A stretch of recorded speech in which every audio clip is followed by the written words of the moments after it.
Did you know that all Did you know that gold and silver are one of the oldest forms of currency in the world? These two metals have been traded around the world for thousands of years. Printed money doesn't even come close to the value of gold and silver. In many ways, people still consider it as the de facto standard for currency. In the past, gold has always been known as a symbol of the rich and the elite. Silver is also precious but in more functional ways. Gold, we see it as jewelry and silver as silverware. Gold and silver is a sign of money and power. They are soft enough to be molded into different forms, and its form gives beauty that entrances people. Unlike currency in the form of paper money, you can't print it out of thin air, so it is inherently valuable. The gold standard is what governments use as a comparison of currency. When a government is using the gold standard, it means that they are basing their currency and valuations on a worth equal to an amount in precious metals, namely gold and silver. The United States used to use the gold standard. In our next video, we will look at why the price of gold and silver is rising.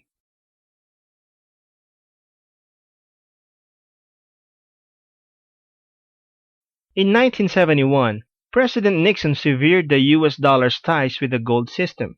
The US Treasury was running out of gold as more and more people were exchanging their US dollars back to gold.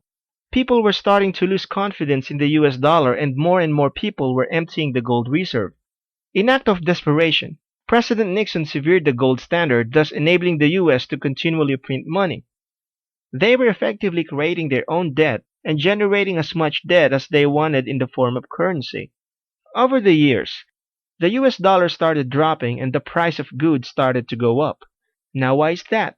It is because the US dollar is continually losing its value to the point that, compared to 40 years ago, the US dollar is only worth a fraction of what it used to be. Because currency starts to lose its value, especially with the whole world's currencies, hedged against the US dollar, the price of gold and silver starts rising at an astronomical rate. The demand for gold and silver starts increasing, and the increased demand for it spikes up the price even more. In our next video, we will look at the advantages and disadvantages of investing in gold and silver.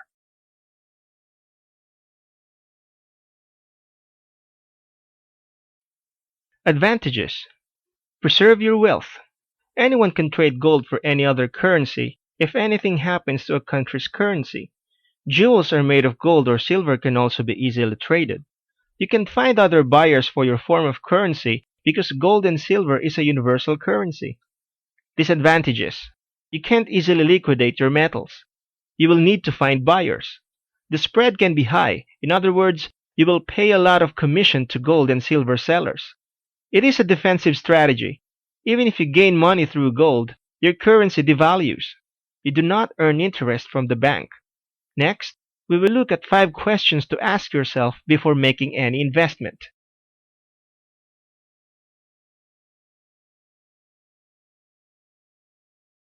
Am I looking for a quick cash, or am I in this for the long haul? Are the metals I'm buying genuine, real, authentic? Are you buying at a low or at high? Are you buying paper metals or real bullion? Have I diversified my portfolios enough? Don't put all your investments in one basket. In our next video, we will look at the psychology for any precious metal trade.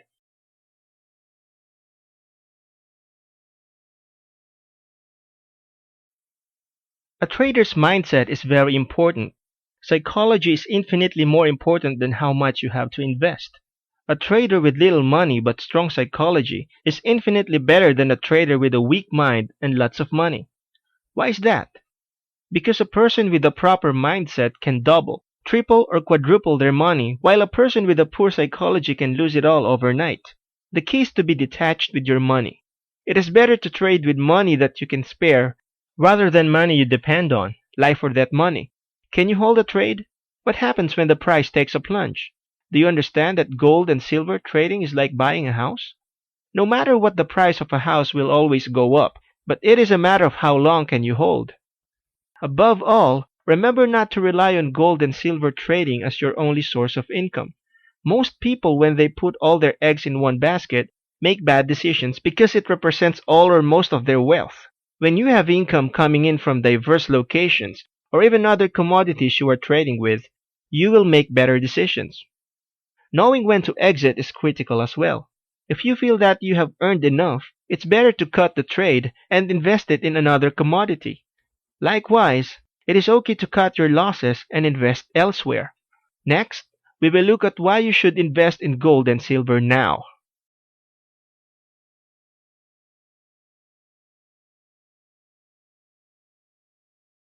Start diversifying your assets.